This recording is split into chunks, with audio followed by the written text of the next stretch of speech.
I recognize the former Vice President of Nigeria and my leader, Alhaji Atiku Abubakar.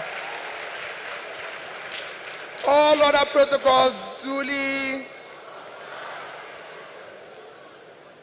Mine is a very simple one. Let me start by thanking the organization for inviting me. As you know, I'm one of those strongest beneficiaries of the judiciary. For my strong legal team, for the work of my small legal team led by Dr. Onyechi Bazu, SAN, and led OJ Nadi, SAN, I wouldn't be standing here. You know that from my election petition to my impeachment to my tenure interpretation. And again, whenever people talk about corruption in the legal or in the judiciary, and one who takes exception, in all this journey, I did not give anybody 1 naira.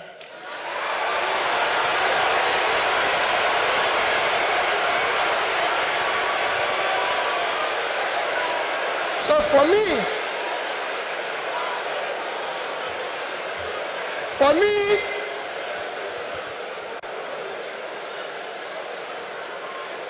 I remain eternally grateful to you for what you did for me to be here and everything. Our topic today is democratic transition in the 21st century Nigeria, 2023 and beyond. I think it's for great people like you or people like Chimamanda you invited, but for me as a trader, I'll try to contribute in my own little way, the way I think we should go. For me, democracy have a simple description. Government of the people, by the people, for the people. That means everything about democracy is the people. And transition means changing from one thing to the other. And for me, Nigeria needs urgent transition from being a highly insecure country to a secure country, from a disunited country to a united country, from corruption to a transparent country, from a country of lawlessness to a country of law and order.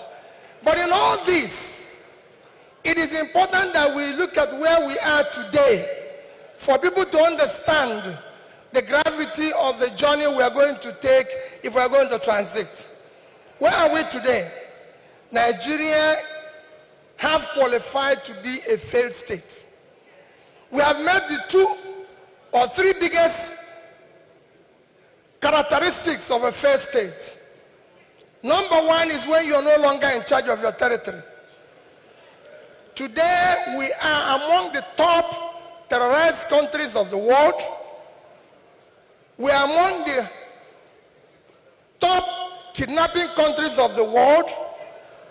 Banditry, criminality, bandits have taken over some parts of this country. Nigerians are being killed daily. All sorts of criminality is going on daily.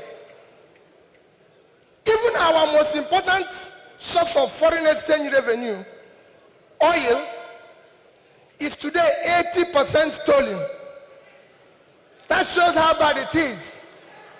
We are the only country, apart from Venezuela, who we know is their own is because of sanctions, that is not meeting up its OPEC quota.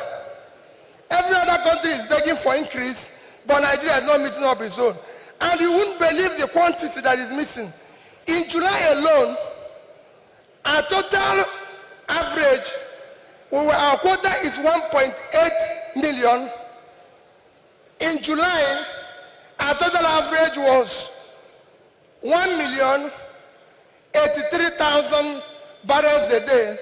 That means that in July, we lost 707,000 barrels per day. If you multiply that by 31 days, it will give you 22,227 barrels of oil that we lost. This is a country that needs dollar. If you sell it, if you sell that oil, if you sell the quantity we lost, this is July alone. If you sell it at the average price of $110, it will give you $2,450,000,000, which at our rate of exchange of 550, you lost. If you use 550, because I used an average of 550, you've lost 1,344,700,000,000 naira. That is your country. That's what you lost in 1 month because of stealing. It is important that we know this. Number two item to show that we are failed state is that you are no longer in control of your economy. Your economy today, we have an economy where we have over 100 million people living in poverty. Your unemployment is one of the worst in the world because you have a combined unemployment of 50%, unemployment and unemployment. Out of 200 million Nigerians, 60% is supposed to be working. So you're supposed to have 120 million Nigerians working, but today Nigerians that are working are under 50 million. So 70-something million of Nigerians are not working, they are not productive. When you compare this to your productivity, you will see how low it is. But what is even worse, we're in a physical mess, total physical mess, because of all this. Between January this year and April, the total revenue of federal government of Nigeria is 1,630,000,000,000 naira. Their expenditure is 4,720,000,000,000. If you minus this, we have a deficit of 3.100,000,000,000. That shows almost 20% to almost 200% is the deficit. And this is the crisis you face. How did we come here? It's a cumulative effect of leadership failure over the years. Because it's 10%, I'll stop here, I would have talked about power. How did we come here? What are we going to do very quickly to come out of this? Very quickly, you need to have a visionary, articulated, competent leadership to start turning around this.